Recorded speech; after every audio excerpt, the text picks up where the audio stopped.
Se denomina craneosinostosis al cierre prematuro de una o varias suturas craneales. Esta anomalía se presenta en uno de cada 2000 niños con predominio en varones. Normalmente la sutura metópica o frontal se cierra antes del nacimiento, la fontanela posterior en la unión de la sutura sagital y lamboidea alrededor de los 3 meses y la fontanela anterior en la unión de las suturas coronaria, sagital y metópica hacia los 18 meses.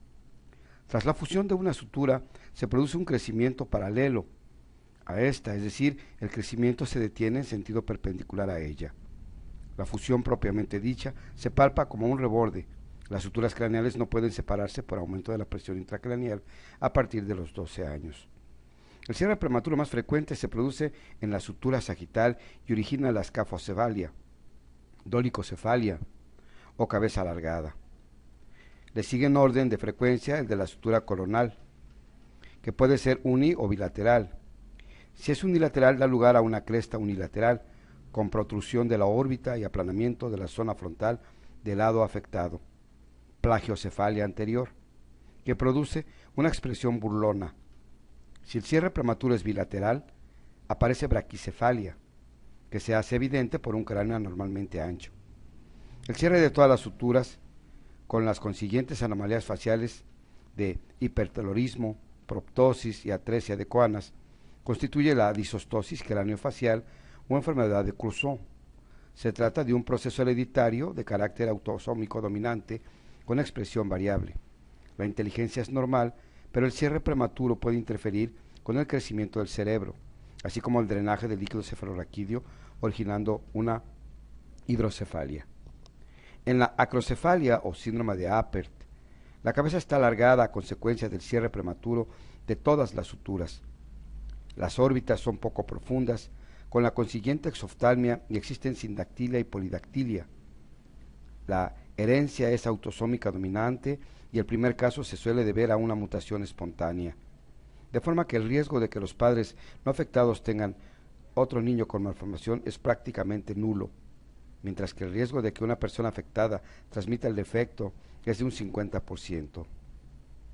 Sartre, Crochet, Priefer y Carpenter también han observado los síndromes de acrocefalia y acrosindactilia, que incluyen combinaciones diversas de sinostosis, sindactilia y otras anomalías. Entre los procesos pueden confundirse la craneosinostosis, como son la microcefalia, secundaria a un menor crecimiento del cerebro, y la plagiocefalia, que es una forma irregular del cráneo. Esta última se suele deber a que el niño permanece inactivo, tumbado sobre una de las zonas occipitales que se aplana, la plagiocefalia posterior. Suele existir una prominencia frontal correspondiente. Tanto la microcefalia como la plagiocefalia pueden originar sinostosis secundaria. El diagnóstico de estos procesos se confirma mediante exploraciones radiológicas apropiadas. El tratamiento de la sinostosis múltiple es quirúrgico y va encaminado a prevenir las interferencias con el crecimiento cerebral y el posible desarrollo de hipertensión intracraneal. Dado que el cierre prematuro de una sola sutura solo genera problemas estéticos, la corrección quirúrgica no es urgente. Sin embargo, la morbilidad y la mortalidad asociada son tan bajos que la intervención quirúrgica está justificada en la mayoría de los casos. La osteotomía debe ser extensa. La fragmentación de los huesos adyacentes garantiza que la masa encefálica llegará a moldear el cráneo hasta darle la forma normal.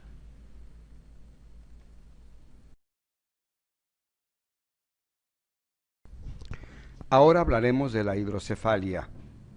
La hidrocefalia, caracterizada por un aumento de tamaño de los ventrículos cerebrales, puede deberse a un aumento en la producción o a menor absorción de líquido cefalorraquídeo, o a un bloqueo de una de las vías de salidas del sistema ventricular.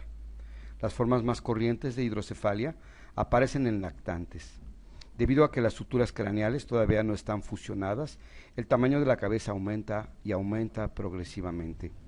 Por tanto, las mediciones periódicas de la circunferencia craneal puede apreciar tal agrandamiento y es muy importante en la asistencia neonatal e infantil. La mayoría de los casos de hidrocefalia se debe a estenosis congénita del acueducto de Silvio, que obstruye el drenaje del líquido cefalorraquídeo desde los ventrículos laterales y del tercer ventrículo, hidrocefalia obstructiva. La misma situación puede deberse al asentamiento de un tumor del tronco cerebral o de la fosa posterior del cuarto ventrículo con la obstrucción del agujero lateral de Luschka o medio de Magendie. Otro tipo de hidrocefalia aparece tras la hemorragia intraventricular en prematuros. En estos casos, la presencia de productos sanguíneos, de desechos en el líquido cefalorraquídeo impide que se mantenga el ritmo normal de absorción de este último, produciendo una forma de hidrocefalia comunicante.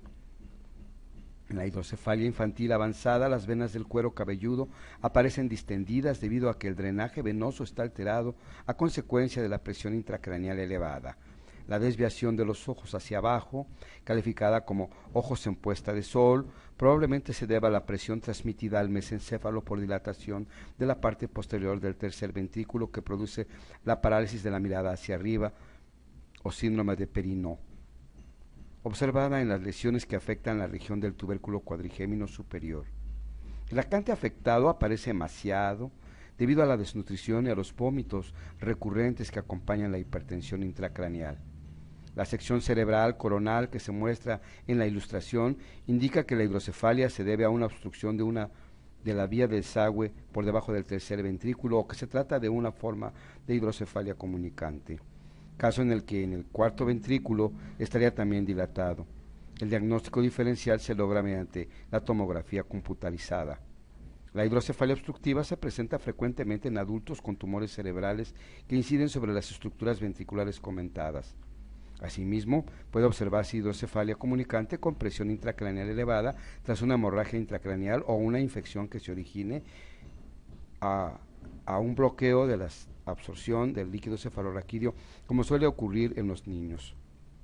Clínicamente, los pacientes con hidrocefalia obstructiva están somnolientos y sufren cefalea y otros síntomas de hipertensión intracraneal. La hidrocefalia normotensiva es un síndrome bien definido en los adultos que no coincide con el aumento obvio de la presión intracraneal.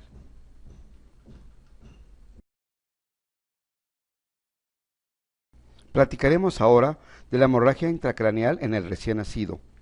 La hemorragia intracraneal del recién nacido se divide en función de la localización y por orden de frecuencia: 1. Peri e intraventricular, 2. Subaracnoidea, 3. Subdural y 4. De fosa posterior. La hemorragia peri e intraventricular se origina intrauterinamente y se presenta en el 50% de los niños nacidos antes de las 34 semanas de gestación. Otros factores etiológicos comprenden la asfixia, factores endoteliales y la estructura celular laxa y la actividad fibrinolítica del útero. La hemorragia masiva origina abultamiento de la fontanela, dificultades respiratorias, postura tónica, convulsiones, anemia y finalmente insuficiencia polisistémica. La supervivencia es posible cuando la pérdida de sangre es escasa, pero la hidrocefalia es un problema precoz importante que a menudo exige una derivación. Los déficits estructurales a lo largo de plazo son corrientes. En lactantes a término, la hemorragia intraventricular puede proceder del plexo coroideo con posible hidrocefalia. La hemorragia subaracnoidea puede ser causa por asfixia o por la compresión propia del parto normal. En recién nacidos prematuros queda eclipsada por la hemorragia intraventricular y en lactantes atérmicos convulsivas, focales o generalizadas con o sin síntomas intercríticos. Finalmente, la hemorragia subdural se debe al desgarro de la hoz del cerebro y de la tienda del cerebro, rotura de las venas del puente y sobre todo los hemisferios u osteodiastasis occipital en los partos con algas.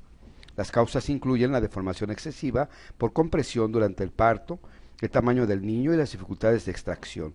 Los síntomas son hemiparesia, aguda o subaguda, convulsiones focales y anomalías papilares ipsilaterales. El tratamiento apropiado es el drenaje quirúrgico. La hemorragia de la fosa posterior puede deberse también al traumatismo de la tienda u ostodiastasis occipital. Relativamente pequeñas producen comprensión del tronco cerebral, hidrocefalia aguda, dificultades respiratorias y convulsiones. En ocasiones es posible el drenaje quirúrgico.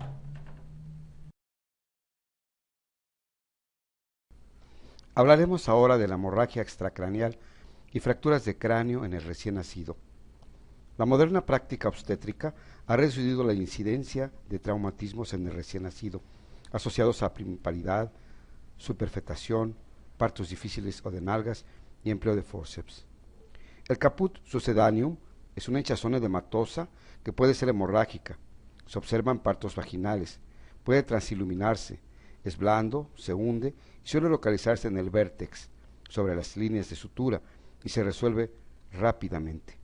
La hemorragia subgalia o aponeurótica suele deberse a un desgarro venoso y aparece entre la galia aponeurótica y el periósteo craneal. Se extiende ampliamente, cruza las líneas de sutura y puede llegar a la frente e incluso a una órbita y tardar semanas en resolverse. La pérdida de sangre puede ser necesaria una transfusión.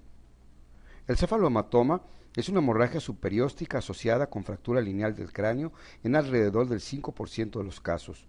Puede deberse al empleo de forceps o relacionarse con factores mecánicos de la pelvis y las fuerzas de cizallamiento del parto y se palpa como una fractura hundida.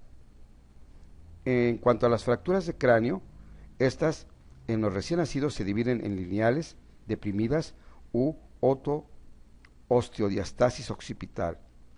La fractura lineal puede asociarse con cefalomatoma o, en el caso de partos traumáticos, con hemorragia epi y subdural.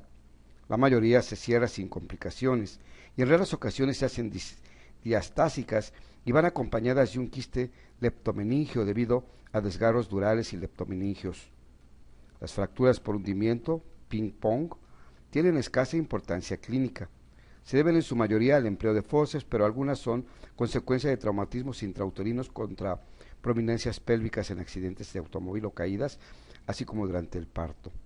El tratamiento comprende manipulación digital, aplicación de extractor de vacío y elevación quirúrgica. La osteodiastasis occipital. Se observan los partos de nalgas y puede rasgarse los senos durales asociados, causando una hemorragia subdural en la fosa posterior. Puede requerirse el drenaje quirúrgico.